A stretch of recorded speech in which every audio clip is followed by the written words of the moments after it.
Hello everyone, Charles Watts here, the Arsenal correspondent at Goal, joining you on match day. It is, what day is it today? I always forget around Christmas, Tuesday, isn't it? I think, and it's more importantly, it's Brighton versus Arsenal at the Amex later this evening. So I thought I'd pop on here, have a little bit of a look ahead to that game, the big decisions facing Mikel Arteta, go through a little bit of team news and my predicted 11 at the end. First of all, I hope you've all had a wonderful, wonderful Christmas. Obviously, we had that Boxing Day victory against Chelsea to give us a little bit of extra Christmas cheer afterwards, and now we're all hoping Arsenal can back that up tonight on the south coast and win at a ground that's not been too much of a happy hunting ground for them recently. Brighton, a little bit of a bogey side for Arsenal, which we'll get to in a minute. I think the big thing for Arsenal is just backing that win up against Chelsea, isn't it, on Boxing Day? You don't want to win against Chelsea, raise the spirits of everyone, and then go and fail to deliver at Brighton the following game. Really, really important 3 points on up for grabs for Arsenal tonight. Win that. Win at West Brom on January the 2nd, and suddenly the league table's looking an awful lot nicer than it was just before Christmas. So really important couple of games coming up for Arsenal on the back of that Chelsea victory. And tonight against a Brighton side, which, like I said, they haven't done too well against. They've actually got the worst percentage of sort of loss percentage in the Premier League against Brighton than any other team in the Premier League. They lost 50% of their games in the Premier League against Brighton. Granted, they haven't played too many because Brighton haven't been in the Premier League that long, but still, for a fairly newly promoted side, it's a pretty terrible record for Arsenal. They are certainly the bogey side for them. They've got also, not surprisingly, got the worst win percentage of just 17% against Brighton in the Premier League, and that's, I think the win percentage against Man United and Liverpool is about 27%. Again, they've played an awful lot more games than those two, but it just shows that Brighton have been a real problematic side for Arsenal in recent years, both home and away. And we saw they lost at Brighton just after the restart it was back in March, wasn't it, when Pepe scored that goal, and then Brighton won it in the last minute, and then we had the whole Neil Maupay, Matteo Guendouzi incident. So it's not a team that Arsenal tend to do well against, and Graham Potter's certainly a manager who's got a very good record against Arsenal, going back even to Ostersund's when he was in charge, when he got that surprise win at the Emirates in the second leg of the Europa League game for the Swedish Minnows. So not going to be an easy one for Arsenal by any means. Brighton obviously struggling down the wrong end of the Premier League table, struggling to put the ball in the net. They play some decent football, a lot of passing, a lot of possession. I think Brighton are certainly probably going to shade possession tonight. But it's about whether Brighton can stick the ball in the back of the net, and they haven't done that too much this season. They haven't taken advantage of some fairly okay performances, and Arsenal will be hoping that can continue tonight and they can build on what they did against Chelsea. Like I said, the momentum is so important for Arsenal now. Everyone's spirits have been lifted by that win on Boxing Day, and now you want to back that up and really start to move forward and try and put that horrible run behind you as quickly as possible.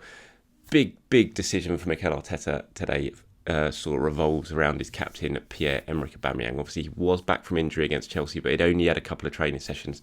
So he was left on the bench, and thankfully, given the way the game went, he wasn't needed. So he had a good rest that night as well. So now the important thing is, do you bring him back? Do you change that winning side from against Chelsea? They've had a few days rest. They don't play again until January the 2nd. So you kind of look at it and think, what's Mikel going to do? Is he going to make big changes and then go again against West Brom with a similar side we saw against Chelsea, or is he going to stick with the team that won at Chelsea and maybe make some changes against West Brom? So some big decisions, and certainly the one involving Aubameyang is the key one. That attack was so good against Chelsea, it worked so well with Smith Rowe, Saka and Martinelli behind Lacazette. Do you take Lacazette out and put Aubameyang straight back in as the central striker? It's the decision he's going to have to make. I think he will. I'll be surprised if Aubameyang doesn't start tonight. Now he's fit, he's captain, he's best goal scorer at the club.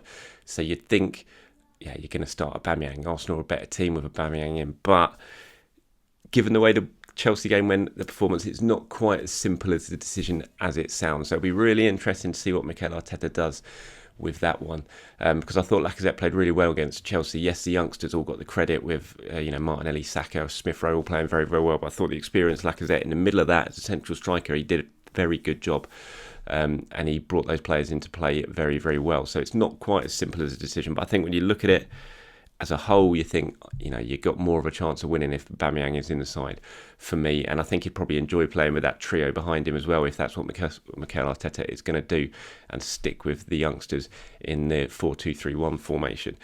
So that's really the big decision for Mikel Arteta now. And feel free to let me know what you think about that. Would you start Aubameyang? Would you start Lacazette? Let me know in the comments below. I'll have a read and see what the general consensus of you guys certainly seems to be. We had some big news yesterday from Arsenal. Obviously, Gabriel has now tested positive for coronavirus. He was in close contact with someone who had the virus. That's why he didn't play against Chelsea.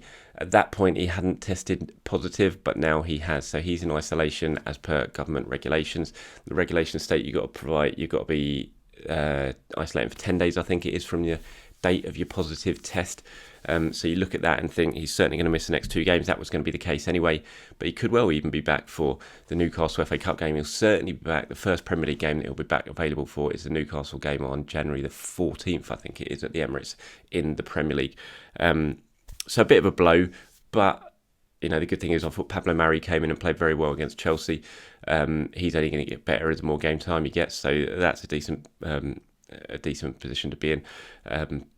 Rob Holding, I think, is playing very well at the moment. It looks like Mikel Arteta's going back to the four at the back. He's going with the full-backs and the flat-back 4. So you think Arsenal probably got enough to get through the next couple of games without Gabriel. I think he'll be missed more against West Brom than possibly he will be tonight, although Neil Maupay is decent in the air. I think West Brom are going to offer more of a threat from set pieces. Sam Allardyce team, we saw what they did against Liverpool at Anfield. You kind of would have liked to have Gabriel in there because he's very, very good in the air and he gets up and heads those balls away very well. So I think he's probably going to be missed more against West Brom than he will be tonight at the Amex. But still a disappointing bit of news from Arsenal about Gabriel, and fingers crossed he recovers very, very quickly and very well. It doesn't give him too many issues, and he's back playing as soon as possible because he's been a very, very good signing for Arsenal, very good player, and we'll wish him very well. Thomas Partey, good news on Thomas Partey. He was training yesterday at London Colney, pictured working with the group as well. Arsenal still saying he's doing more individual sessions at the moment, working with fitness coaches, but he was working with the players yesterday a little bit. We saw him pictured in that. So Thomas Partey now getting very, very close to return. I don't think we're going to be seeing him tonight, but he's certainly edging towards full fitness now. And you'd think potentially West Brom is an opportunity where we might see Thomas Partey back for the first time. But if not, then certainly the FA Cup and the sort of double header against Newcastle in the Premier League was going to be a return for Thomas Partey. And when you kind of look at the way, for me, the blueprint that Arteta should be using for the second half of the season, we saw it against Chelsea in that 4-2-3-1 with Smith Rowe in there's the 10, the 2 wide players behind the striker. I think you add Thomas Partey into the mix, into that midfield as well, behind them, into that midfield pairing with Xhaka or Elneny, whoever it is. You're certainly looking at a much more attacking unit there for Arsenal with more potency. And you're hoping then, fingers crossed, that the kind of turgid, slow, one-pace football that we've seen from Arsenal and the struggles to create anything is going to be a thing of the past when you add Thomas Partey into the mix, making those runs and getting forward and supporting the attack. So hopefully, fingers crossed, the blueprint for 2021 is looking an awful lot nicer for Arsenal and a lot more exciting, more importantly, because let's face it, it's been pretty boring up to this point. But we did see signs against Chelsea that things are heading in the right direction. There's going to be no David Luiz or Willian today. Again, they missed out against Chelsea. Obviously, we're told they were having symptoms. They had tested negative for coronavirus. It seems they still have tested negative, and they will be returning to the squad. David Luiz was training on his own yesterday at London Colney. Apparently, Willian was as well. Didn't see him in any training pictures, but we saw David Luiz in in the background of one of them training with one of the fitness coaches. So they're both working their way back to full health now and full fitness, and they will be back with the squad on Thursday, which is a couple of days' time. And so that means obviously they're not going to play tonight, but they will possibly be available for the game against West Brom on January the 2nd. I don't think too many people are going to shed too many tears that certainly Willian isn't available, for Thursday night, for tonight. So I think everyone's pretty happy with that, judging by the comments on social media that I've been receiving, having put out that news that they were both going to be missing today's game. And I'm not going to shed too many tears either. I think Willian's had his chances, has failed to deliver miserably. I thought his first half performance in the defeat in Everton before Christmas was an insult, quite frankly. And we saw so much more energy, so much more drive, so much more enthusiasm about Arsenal, the way they went about that game against Chelsea, with the youthful injection of pace and movement behind the striker. So hopefully that's what we're going to see tonight.